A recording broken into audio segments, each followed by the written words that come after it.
Shalom frères et sœurs, shalom sœurs, shalom frères. Soyez bénis dans le nom du Seigneur Jésus. Nous commençons ce séminaire dans ce temps de louange, dans ce temps de prière. Adorons le Seigneur qui est la majesté suprême. Chantons ensemble, adorons son nom. Alléluia. Majesté, majesté,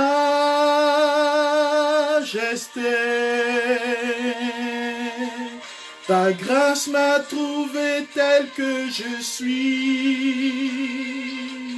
Sans valeur, mais pour toi, perle de prix.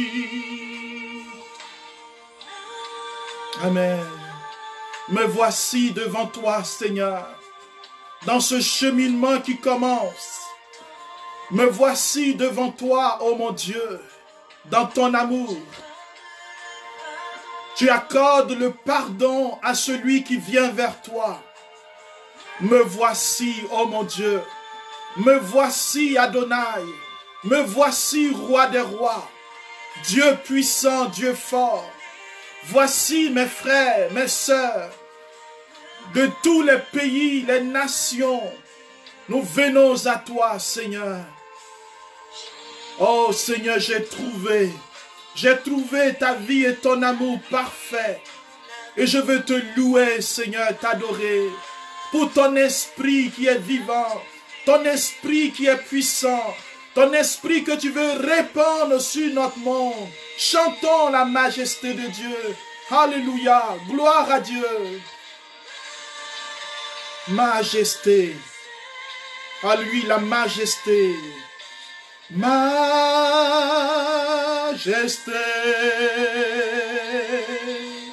ta grâce m'a trouvé tel que je suis.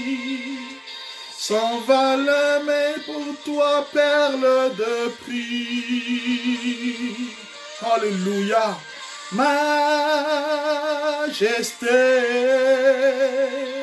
adorons-le. Majesté,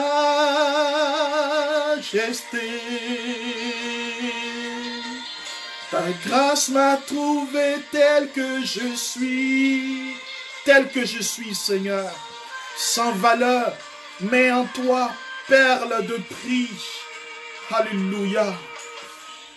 Simbaro kayabaushe tabarabause. Koyabaushe tabarou. Là où tu es, tu peux lever la voix et prier le Seigneur. Shebiraka mauson tabalaka ibiribaushe. Oh, tu es digne de louange. Merci pour ce temps qui commence. Merci Seigneur, merci pour la grâce que tu veux répandre. Majesté, alléluia, majesté,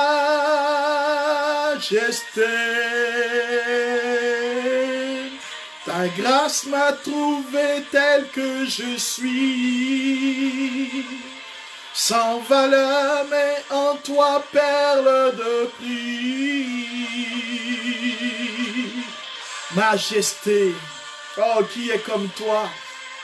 Seigneur, tu règnes partout, Seigneur, dans l'univers, visible et invisible. Alléluia, louange à toi. Par ton amour, je suis transformé. Tu veux me transformer par ta parole. Durant ce temps, ce séminaire de croissance dans l'esprit. Oh, je ne serai plus la même personne. Parce que tu répands ton esprit déjà sur nous. Oh, merci Seigneur pour la puissance de ton esprit. Merci pour la vie, Seigneur, que tu viens répandre en nous. Merci pour ta faveur, oh Dieu, qui est comme toi. Et nous te louons et nous te bénissons, Seigneur. Nous voulons te rendre toute la gloire. Nous voulons, Seigneur, t'adorer. Nous voulons te dire que nous t'aimons, Seigneur. Oh, louange à toi. Béni soit ton Saint-Nom. Oh, merci, mon Dieu. Merci pour ta fidélité. Alléluia. Gloire à toi, Seigneur. Gloire à toi, Seigneur. Amen, Seigneur. Merci pour ce jour. Merci pour tout ce que nous allons vivre. Merci pour mes frères, mes sœurs. Merci pour, Seigneur, ce que tu es en train de toucher déjà. Pour tout ce que tu prépares, Seigneur, à entrer dans ce temps. Seigneur, pour les cœurs que tu vas visiter. Pour les nations que tu vas toucher. Seigneur, pour tout ce que tu vas faire. Je veux te rendre l'honneur, la gloire et la puissance. Oh Dieu merveilleux. Oh merci Seigneur, merci Seigneur. Merci pour tout ce que nous allons vivre. Alléluia, tu es grand Seigneur. Béni soit ton Saint-Nom. Alléluia, merci pour tous ceux qui viennent Seigneur. Tous ceux qui se connectent. Nous sommes Seigneur sur les réseaux sociaux. Et là où, Seigneur, tu nous permettras de recevoir ce message, je veux t'adorer pour cela. Je veux te louer, Seigneur, pour le temps, Seigneur, qui t'appartient. Alléluia, pour ta parole. Je te prie durant ce séminaire de grandir et que nous puissions diminuer, comme a dit Jean-Baptiste. Je veux, Seigneur, humblement devant toi, humblement te demander de prendre le contrôle, Seigneur, de prendre le contrôle de ce séminaire, de prendre le contrôle de la prédication, Seigneur, de prendre le contrôle de chaque frère, chaque sœur, tous ceux qui vont entendre ce message, afin que chacun de nous, nous soyons salés au feu de ton amour, embrasés d'un feu nouveau, embrasés du feu de la Pentecôte. Seigneur, que nos nations soient embrasées, que nos familles soient embrasées, que nos lieux de travail soient embrasés. Seigneur, que tout en nous reçoive le feu qui vient de toi. Seigneur, que tout ce qui vient s'opposer à ce moment soit vaincu dans le nom de Jésus. Que l'autorité de ta parole descende afin d'ôter tout obstacle, tout ce qui nous empêche, Seigneur, de recevoir ce message. Que maintenant, la victoire de Jésus, la puissance du Saint-Esprit et la gloire du Père reposent sur chacun d'entre nous. Dans le nom de Jésus, notre Seigneur. Amen. Gloire au Seigneur. Amen. Bien-aimés, soyez les bienvenus. Soyez la bienvenue dans ce moment de grâce. Nous vivons un séminaire qui est dénommé « Montons à la chambre haute » en souvenir de cette chambre haute qui s'appelle le Cénacle, qui s'appelle ce lieu où les apôtres vont vivre plusieurs expériences de Pentecôte, plusieurs expériences de vie, de croissance dans l'esprit. Et nous montons, frères et sœurs, nous allons faire des montées par la grâce de Dieu. Et la montée signifie que nous voulons nous laisser porter par le Seigneur. Nous voulons que lui-même nous conduise. Nous voulons que lui-même nous oriente. Qu'il nous fasse quitter, frères et sœurs, tout ce qui peut nous retenir et nous empêcher d'aller avec le Seigneur. L'Écriture déclare que ceux qui se laissent conduire par l'Esprit de Dieu sont réellement les fils de Dieu. Et au cœur de ce séminaire, nous voulons nous laisser conduire par le Saint-Esprit. C'est lui qui va nous inspirer et c'est avec lui que nous voulons apprendre à écouter le Seigneur. Alors bien-aimés, le thème de notre séminaire, c'est « Il souffla sur eux », tiré de Jean, le chapitre 20 et le verset 22. Jean, chapitre 20, verset 22. C'est notre thème général. Et je vais vous lire ce passage, si vous avez vos Bibles, car bien-aimés, dans ce séminaire, nous avons besoin d'avoir la parole de Dieu et même de quoi à écrire, car le Seigneur va vous inspirer des choses à noter pour vous-même, pour votre croissance.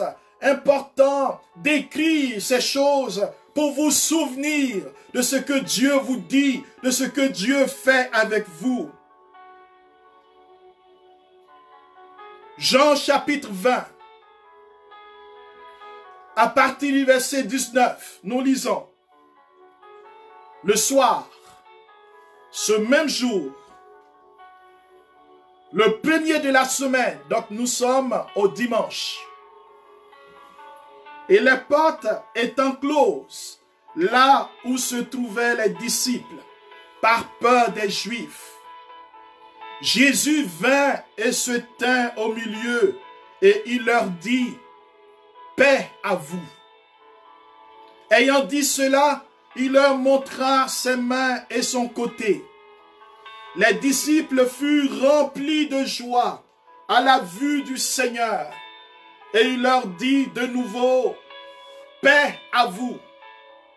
Comme le Père m'a envoyé, moi aussi je vous ai envoyé.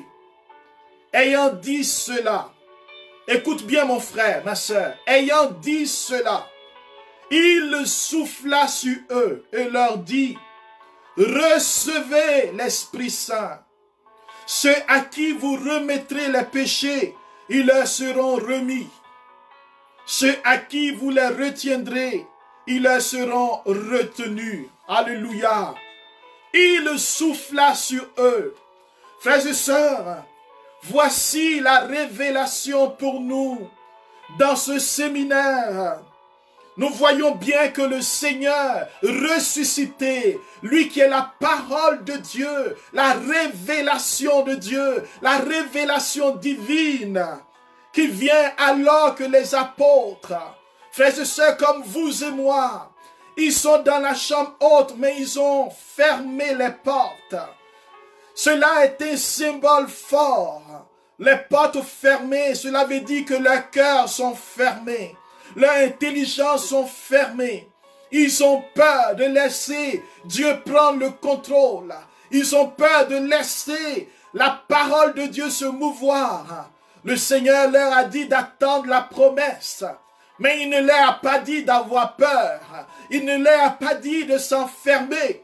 Mais les apôtres, les disciples sont enfermés. Au lendemain de la résurrection, au lendemain du discours des femmes, qui leur dit qu'il est ressuscité le Seigneur. Nous sommes là, frères, et nous aussi, chrétiens, chrétiennes, nous qui écoutons aujourd'hui ce message, nous qui arrivons par la grâce de Dieu à écouter ce message, voici peut-être que nous avons des portes closes, nous avons des peurs, nous avons peut-être une expérience, un vécu dans le christianisme. Nous avons peut-être été membres d'un groupe, ou nous sommes membres d'un groupe. Nous sommes responsables. Nous avons peut-être fait des campagnes d'évangélisation. Nous sommes responsables d'une organisation quelconque. Ou peut-être nous ne sommes responsables de rien du tout. Mes frères et sœurs, peut-être que nous sommes comme ces apôtres. Ils ont peur. Ils sont enfermés. Tout est enfermé en eux. Et là, Jésus vient. L'Esprit de Dieu vient. Jésus vient au milieu d'eux. Et il les souhaite. Il leur propose. Il leur offre la paix. La paix soit avec vous. La paix que le monde ne peut donner. La paix qui est importante pour qu'un cœur puisse s'ouvrir à Dieu, à la vie. Et quand il dit cela, l'Écriture dit, il souffla sur eux. Et dans mon interprétation, bien-aimée, Jésus souffle sur eux. Cela veut dire que le souffle de Dieu est répandu sur les apôtres. Alors que nous savons que le souffle, cela veut dire la roua. C'est le même mot que l'Esprit de Dieu. Cela veut dire que Jésus leur donne l'Esprit. Le souffle vient balayer la peur, vient ôter tout ce qui est obstacle, vient ôter tout ce qui est encombrement. Frères et sœurs, quel est ce souffle-là? Quelle est cette puissance que Jésus, au lendemain de sa résurrection, répand sur les apôtres? Il répand son souffle. Cela nous rappelle le souffle de Dieu dans la vie de l'homme et de la femme à la Genèse, il souffla et ils ont eu une haleine de vie. La vie est entrée dans l'homme et la femme, créés à l'image et à la ressemblance de Dieu. C'est parce que les apôtres, comme Adam et Ève, ils étaient morts dans cette peur. Ils étaient timorés. Ils n'avaient plus de force. Ils n'avaient plus de vigueur, bien-aimés. Ils avaient besoin de revenir à la vie. Alléluia. Ils avaient besoin de revenir à la vie. Et cela me permet au début de ce séminaire de me souvenir, il y a environ une trentaine d'années, alors que moi aussi, j'étais un chrétien de dimanche. Frère, je n'avais aucune expérience profonde avec Dieu. Je vivais ma foi par procuration, c'est-à-dire que je voyais les autres aller à l'église et je m'en allais. Je n'avais pas connu le Seigneur de l'intérieur. J'avais besoin du souffle de Dieu, de la vie de Dieu, de l'Esprit qui donne la vie. Et pour comprendre cela, cette parole du Seigneur qui dit « Recevez l'Esprit », je vous prierai de prendre avec moi le livre des Actes des Apôtres, le chapitre 19. Actes des Apôtres, le chapitre 19. Il est dit ceci: tandis qu'Apollos était à Corinthe, Paul, après avoir traversé le haut pays, arriva à Éphèse. Il trouva quelques disciples et leur dit: avez-vous reçu l'Esprit Saint quand vous avez embrassé la foi? Ils lui dirent: mais nous n'avons même pas entendu dire qu'il y a un Esprit Saint. Et lui dit: quel baptême avez-vous reçu? Le baptême de Jean. Il répondit: Jean a baptisé d'un baptême de repentance, en disant au peuple de croire en celui qui viendrait après lui, c'est-à-dire Jésus-Christ. À ces mots, il se fit baptiser au nom du Seigneur Jésus. Et quand Paul leur eut imposé les mains, l'Esprit Saint, alléluia, vint sur eux et il se mit à parler en langue et à prophétiser. Nous reviendrons à cela plus tard. Mais ce qui retient mon attention au début de notre partage, bien-aimés, car nous avons un beau séminaire que nous allons vivre et que nous commençons, Paul pose la question: avez-vous reçu le Saint-Esprit? En méditant cela, je me demande pourquoi Paul pose cette question. À peine les voir, il les voit agir, il les voit prier, il les voit parler et il demande: avez-vous reçu le Saint-Esprit? Frères et sœurs, moi aussi quand je vivais chrétien de dimanche, je ne l'avais pas expérimenté. Je n'avais pas laissé l'Esprit Saint me pénétrer, me vivifier, me transformer, me guérir, me libérer. Et quand Paul dit: avez-vous reçu l'Esprit Saint? Il me pose la question, il te pose la question. Qu'est-ce qui fait que Paul pose cette question à ces apôtres-là, à ces témoins, à ces disciples? Peut-être parce que, comme aujourd'hui dans nos paroisses et dans nos communautés, nous pouvons être à l'église, mais nous n'avons pas goûté à la présence du Saint-Esprit. Nous pouvons faire des activités, mais nous n'invoquons pas le Saint-Esprit, nous ne le connaissons pas. Nous n'avons pas vécu le baptême dans l'Esprit, c'est-à-dire se laisser effuser, que notre vie soit renversée, bouleversée, un amour nouveau dans notre cœur. Et Paul regarde, il dit: il leur manque quelque chose. Avez-vous reçu le Saint-Esprit? Car ce n'est pas possible. Ils disent, on n'en a jamais entendu parler. Alors cela confirmait l'intuition prophétique de Paul.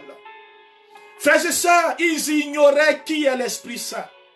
Aujourd'hui, il y a des gens comme vous et moi qui ignorons encore qui est l'Esprit Saint, qui n'avons pas ouvert nos cœurs parce que personne ne nous a parlé du Saint-Esprit.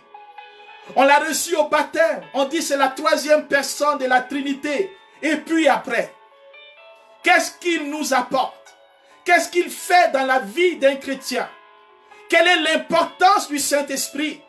Le Saint-Esprit n'est pas la propriété des charismatiques, des pentecôtistes, de ceux qui parlent en langue. La Bible nous dit que quand Paul a imposé les mains, ils ont commencé à prophétiser. La prophétie n'est pas la propriété des membres du renouveau charismatique ou des communautés nouvelles. C'est ainsi que dans l'église primitive, les chrétiens fonctionnaient avec l'Esprit. Nous allons voir cela dans ce séminaire. Frères et sœurs, le Saint-Esprit n'est pas la propriété de ceux qui parlent en langue, qui lèvent les mains, qui prophétisent, qui ont des visions. Le Saint-Esprit, il est Dieu, il est Seigneur. Et il est donné à chacun et à chacune de nous. Le Seigneur, quand il est ressuscité, il n'a pas dit aux apôtres, il ne leur a pas dit d'aller évangéliser. Il leur a dit d'abord d'attendre la promesse. Alléluia. C'est dit que sans le Saint-Esprit, il est impossible d'évangéliser selon la vision de Dieu. Il est impossible d'obéir à Dieu.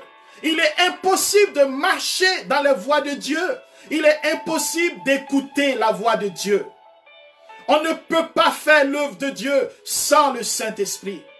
Sinon, Jésus aurait dit à Pierre, tu es assez fort. À Jean, tu es assez beau. À Jacques, tu es assez sage. Allez-y, évangélisez. Il dit, attendez la promesse du Père. Attendez la promesse du Père. Frères et sœurs, on peut lire cela dans le livre des Actes des Apôtres, le chapitre 1, le verset 4 à 8. Il a dit, vous allez recevoir une puissance. Il nous parle d'une puissance qui va transformer notre vie, qui va transformer la vie des apôtres, qui fera que Pierre, les autres qui avaient peur, qui doutaient de la présence de Jésus, même à sa résurrection, ils pensaient que c'était un fantôme. Voici ceux-là dans la chambre haute qui vont vivre l'expérience la plus grande, la plus puissante, la plus renversante, qui va entraîner un bouleversement dans le monde jusqu'aujourd'hui. La puissance du Saint-Esprit à l'œuvre. Frère, il y a 5 points importants dans ce que le Seigneur dit aux apôtres. Il dit d'abord de ne pas quitter Jérusalem, d'attendre la promesse. Nous voulons dans cette chambre haute ne pas quitter la présence de Dieu. Jérusalem, c'est la présence, le lieu de la présence, le lieu de l'adoration, là où se trouve le temple. Dans ce séminaire, nous voulons vivre des moments de prière, de rencontre avec le Seigneur, des moments personnels de rencontre. Deuxième chose, il dit que l'Esprit Saint, nous serons baptisés dans l'Esprit. Alors cette promesse va se réaliser, frères et sœurs. Et le baptême dans l'Esprit, ce n'est pas une fois pour toutes.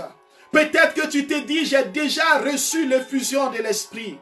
Tu vas comprendre, mon frère, ma sœur, que le pape François nous invite à utiliser le baptême dans l'Esprit parce que nous devons être immergés, plongés, abîmés, inondés du Saint-Esprit. Alléluia.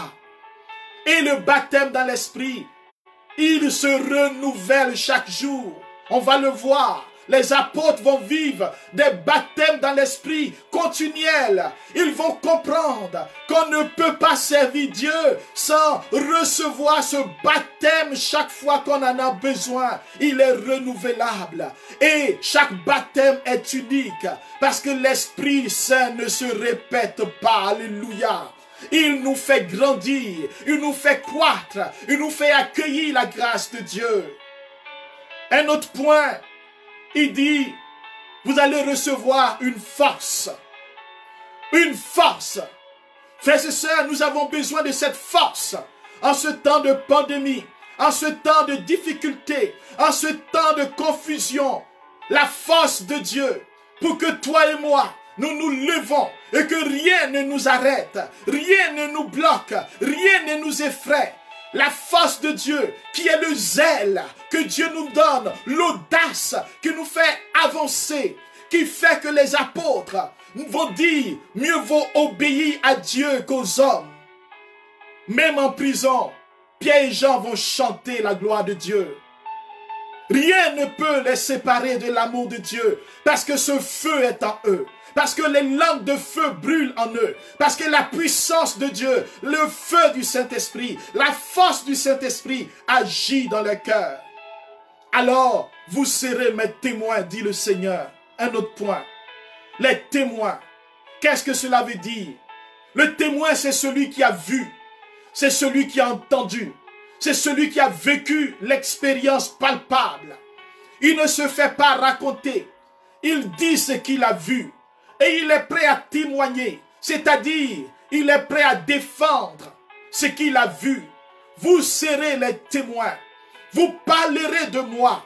Frères et sœurs, le pape Jean-Paul II dit que le monde est fatigué. Le monde en a marre des maîtres. Mais le monde a besoin maintenant des témoins. Alléluia.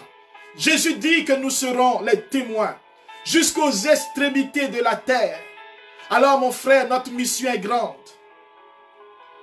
Notre mission est grande parce que le royaume de Dieu aujourd'hui est entre nos mains. Et quand on regarde les apôtres, frères et sœurs, ils ont été choisis.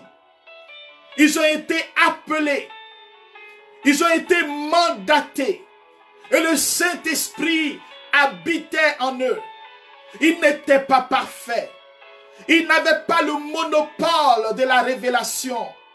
Mais ils étaient dociles et humbles. Voici une attitude que nous allons demander au Saint-Esprit. L'humilité. L'humilité pour avancer avec lui. Frères et sœurs, quand je regarde en Jean chapitre 3, l'expérience de Nicodème avec Jésus. Nicodème qui était sage, intelligent. Il a regardé ce petit Jésus. Il avait à peine 30 ans, 31 ans. Nicodème le regarde et dit, mais qui est ce petit? Qui est ce prophète? Qui est cet homme de Dieu? En lui-même, le Saint-Esprit vient le convaincre. Il dit, personne ne peut faire ces choses si Dieu n'est avec lui. Nicodème vient la nuit. Il vient dans l'obscurité de sa vie. Comme aujourd'hui nous sommes là, frères. Nous sommes à ce séminaire avec nos nuits. Le Saint-Esprit nous attire, même dans la nuit, pour que nous puissions rencontrer Jésus. Et quand Nicodème vient, Jésus lui dit, il faut naître d'eau et d'esprit. Il faut vivre l'expérience avec le Saint-Esprit pour entrer dans le royaume des cieux. La nouvelle naissance, la conversion, la repentance passe par l'Esprit. Je passe dans l'Esprit de Dieu, avec le Saint-Esprit. C'est lui qui nous convainc de péché. C'est lui qui vient nous rappeler que nous sommes appelés à la sainteté. Que la sainteté est possible. Il est l'Esprit Saint. L'Esprit de sainteté. L'Esprit qui vient nous conduire dans le chemin de Dieu. Sans lui, on ne peut pas venir à la vie de Dieu. Et Nicodème, qui ne comprend pas le langage de l'Esprit, il va tenir un langage humain. Comment un homme peut-il naître de nouveau? Faut-il qu'il entre dans le sein de sa mère? Oh Nicodème, ce n'est pas dans le sein de sa mère, mais c'est dans les entrailles de Dieu que tu vas naître. Frères et sœurs, je parlais de mon témoignage. Je veux le dire parce qu'il y a plusieurs parmi nous qui ont vécu ce genre de témoignage. Quand l'Esprit Saint vient dans ta vie, les choses changent. Mais ce qui me marque, c'est que au moment où je vivais ce baptême dans l'Esprit, cette conversion, cette métanoïa, je me suis dit, d'ici 20 ans, 30 ans, je serai un homme puissant dans le charisme. Mes frères et sœurs, sachez, oh sachez que nous nous projetons, mais le chemin que nous devons faire, chaque fois, dans notre pauvreté, dans notre bassesse, le Seigneur nous conduit. Le Seigneur nous permet de voir que nous sommes des pauvres pécheurs, des instruments inutiles, mais pardonnés, sanctifiés qu'il aime. Et j'ai compris, frères et sœurs, que j'ai plus que besoin du Saint-Esprit. Plus que besoin du Saint-Esprit.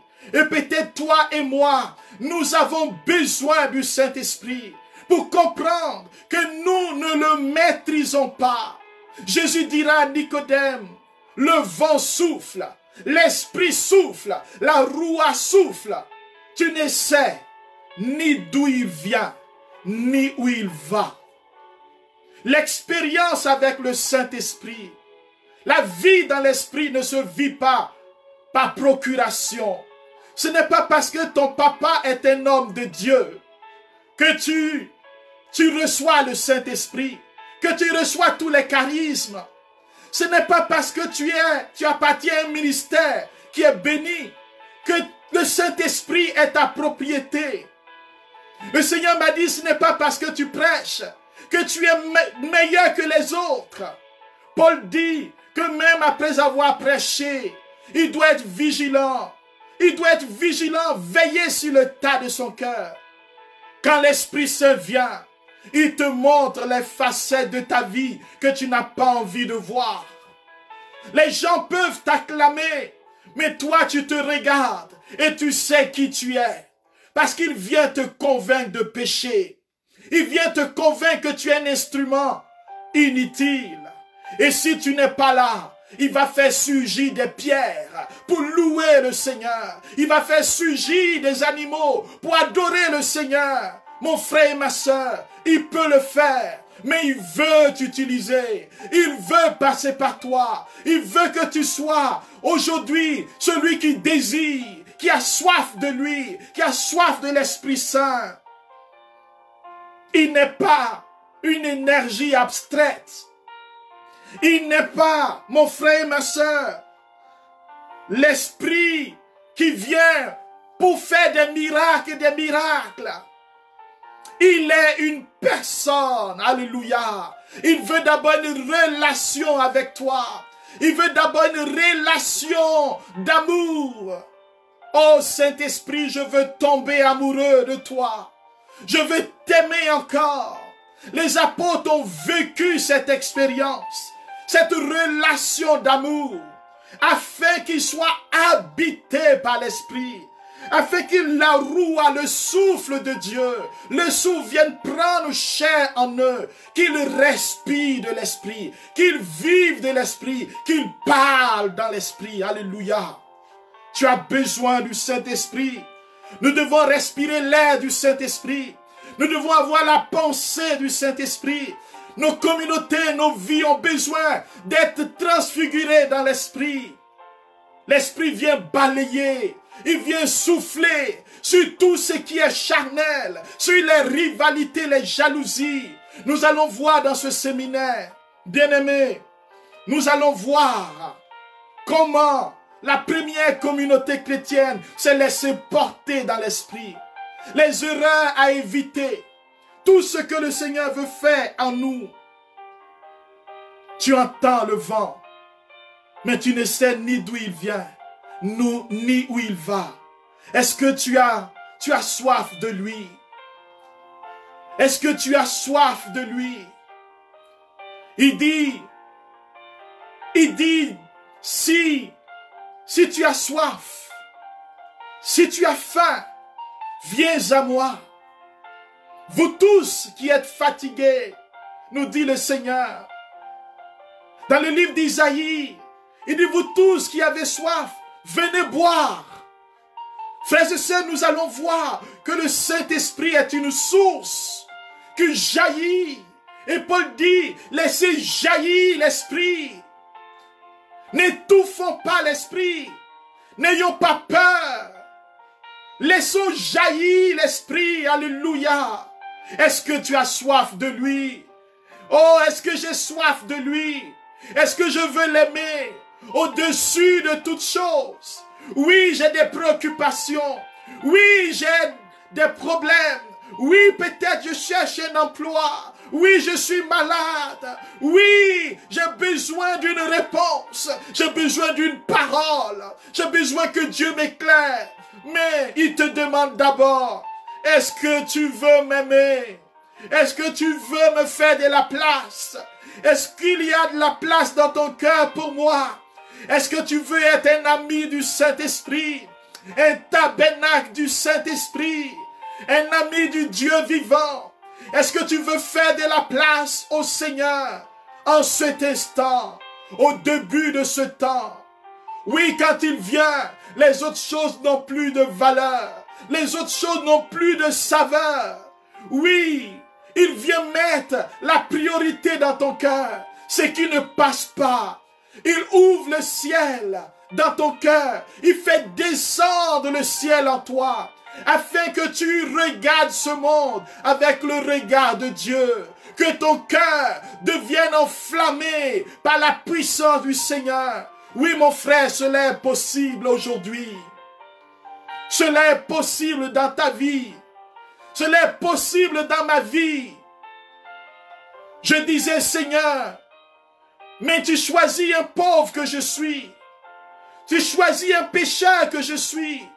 Il dit, souviens-toi. Et si tu te dis cela, il te dit, souviens-toi. J'ai choisi des pécheurs. J'ai choisi des gens sans instruction. J'ai choisi des gens qui avaient peur, même au lendemain de la résurrection. J'ai choisi des gens qui, même quand j'apparais, après la résurrection, ils doutaient. J'en ai choisi qui m'ont trahi. Ils ont dit qu'ils ne me connaissaient pas. Ils ont fui quand le moment était difficile. Mais je les ai choisis. Mon frère, ma soeur, tu es le choix de Dieu. Quand Dieu te regarde, il ne regarde pas tes faiblesses. Il regarde ce qu'il est capable de faire en toi. La puissance qui peut se déployer en toi. La force qu'il veut te donner. Vous recevrez une force. Une force qui fera la différence. Une puissance. Au début de ce séminaire, demandons au Seigneur, oh, de nous donner d'être amoureux de lui. Qu'il change notre mentalité. Frère, dans ce monde, sans le Saint-Esprit, sans Dieu, quel avantage avons-nous à gagner l'or, l'argent, le travail, l'emploi, le mariage, les enfants, la richesse, si nous n'avons pas le Saint-Esprit? Si nous n'avons pas Dieu, alors voici le programme. Le Seigneur veut habiter chez toi. Et il veut t'aimer. Et il veut te chérir. Et il veut faire de toi un témoin de feu. C'est simple comme programme, mon frère. Il veut sanctifier ta vie. Te purifier. Te dire que tu as de la valeur. Comme un vase. Il veut te pétrir. Il veut enlever les imperfections. Et il veut te donner de la valeur. Parce que tu es son enfant. Je suis son enfant. En terminant, je veux nous recommander maintenant, frères et sœurs, une personne qui nous a demandé de prier pour elle. Et cela a saisi mon cœur aujourd'hui. Quand elle a donné cette intention, elle demande de prier pour ses épaules. Parce que cette personne se déplace avec des béquilles. Et elle dit ses épaules sont en train de s'user. Vous savez, frères et sœurs, c'est pas facile. Quand on n'a pas ses jambes et qu'on a besoin de ses épaules pour se déplacer en béquille et que les épaules font mal, sont en train de s'user. Alors nous allons demander au Seigneur de la toucher. Et avec elle, nous voulons prier déjà pour toutes les personnes qui nous écoutent aujourd'hui, toutes les personnes qui ont besoin que le Saint-Esprit répande sur elles sa puissance de guérison, sa puissance de libération, sa puissance d'amour. Étends ta main, Seigneur, sur ton enfant bien-aimé. Au début de ce séminaire, accomplis un signe pour elle. Elle a confiance en toi. Répands sur elle ce feu de guérison, ce feu de puissance. Répands sur elle le feu de la guérison. Et avec elle, nous prions pour tous ceux qui ont une infirmité quelconque, tous ceux qui sont malades, tous ceux qui ont commencé à ressentir des guérisons depuis le début de cette prédication, tous ceux qui sont en train d'être visités par le feu du Saint-Esprit, qui relève les paralytiques, qui guérit les malades. Saint-Esprit, rentre dans les maisons, rentre dans les foyers, souffle sur les nations et souffle sur cette personne. Que ses épaules soient délivrées de la douleur. Que toute forme d'usure de l'épaule maintenant soit vaincue au nom de Jésus. Nous arrêtons le processus d'usure. Nous invoquons maintenant le sang de Jésus pour que ses épaules soient rétablies. Que la douleur quitte ses épaules. Maintenant, ma sœur, que la puissance de Dieu te touche. Et avec toi, nous prions pour cette sœur qui a commencé à vivre des expériences de guérison, qui dit qu'elle voit le bout du tunnel. Seigneur, achève ce que tu as commencé dans sa vie. Achève pour que son témoignage soit puissant. Libère tous les malades qui nous écoutent, tous ceux qui ont une infirmité dans leur corps, que ton feu et ta chaleur commencent à les toucher. Cette parole que nous avons annoncée, elle est vérité. Et tu as dit, voici les signes qui accompagneront ceux qui auront cru. Maintenant, fais descendre ton esprit sur nous. Touche-nous, Seigneur. Et merci. Merci, Seigneur, de toucher maintenant nos cœurs. Que cette parole nous transforme. Qu'elle nous donne d'aimer le Saint-Esprit. Qu'elle nous ouvre à la vie surnaturelle. Qu'elle ouvre nos yeux aux réalités qui ne passent pas. Afin que nous puissions accueillir les grâces surnaturelles, les charismes que tu veux. Merci pour cette nouvelle génération. Et bénis-nous, Seigneur, dans le nom de Jésus, notre Seigneur. Amen. Alors, frères et sœurs, nous sommes à notre premier jour. Quelques précisions, indications. Sachez que nous aurons plusieurs thèmes chaque soir. Sachez que à partir de demain, donc, nous allons monter encore un peu plus haut dans le jeûne pour les personnes qui peuvent le faire. Nous allons jeûner pour permettre au Saint-Esprit de nous toucher. Et le jeûne de demain, nous allons demander pardon pour nous-mêmes. Pardon pour nos désobéissances. Pardon pour tout ce que nous avons fait. Pardon pour tout ce que nous avons dit. Pardon pour tout ce que nous avons fait pour contrister le Seigneur. Pour empêcher que son œuvre avance.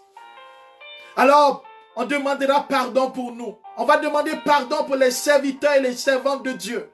Si tu es serviteur de Dieu, tu vas demander pardon pour toi et pour les autres. On va demander pardon pour nos nations. Vous savez, frères et sœurs, que les chrétiens ne sont pas les plus nombreux. Mais souvent, frères et sœurs, nous nous divisons. Souvent, nous faisons des palabres. Souvent, il y a beaucoup de jalousie. On va demander pardon pour les divisions, pour les groupes qui se créent, pour les rivalités, les compétitions, pour les paroles qui détruisent les autres, qui détruisent les ministères, qui étouffent les grâces. Toi et moi, on va demander pardon au Saint-Esprit. Toutes les fois, on ne l'a pas laissé nous conduire. où on a résisté, où on a péché, où on a refusé d'écouter le Seigneur, on va demander pardon. Alors demain, c'est la repentance pour nous, pour l'Église. Même les gens qui ne sont pas chrétiens, on demande pardon. Même les gens qui sont d'autres confessions, qu'ils soient musulmans, qu'ils soient dans les sciences occultes, on demandera pardon. On jeûnera, on demandera pardon et nous allons lire les 2 premiers livres du livre des Actes des Apôtres. Chaque jour, nous allons faire la lecture. On va se laisser habiter par la parole de Dieu. Voilà, frères et sœurs, je vous souhaite un bon cheminement, une bonne croissance. Que le Seigneur vous bénisse et sachez que vous êtes important pour le Saint-Esprit. Sachez que vous et votre famille, vous avez du prix aux yeux de Dieu. Puisse le Seigneur vous bénir, vous garder en paix, vous garder dans la santé, maintenant et pour les siècles des siècles. Amen. C'était votre frère Honoré depuis le Canada qui vous aime et qui vous salue. Que le Seigneur vous garde. Amen, amen, amen. Et demain, on se retrouve 19h, heure de Canada. Que Dieu vous bénisse. Soyez au rendez-vous. Passez le message. Amen.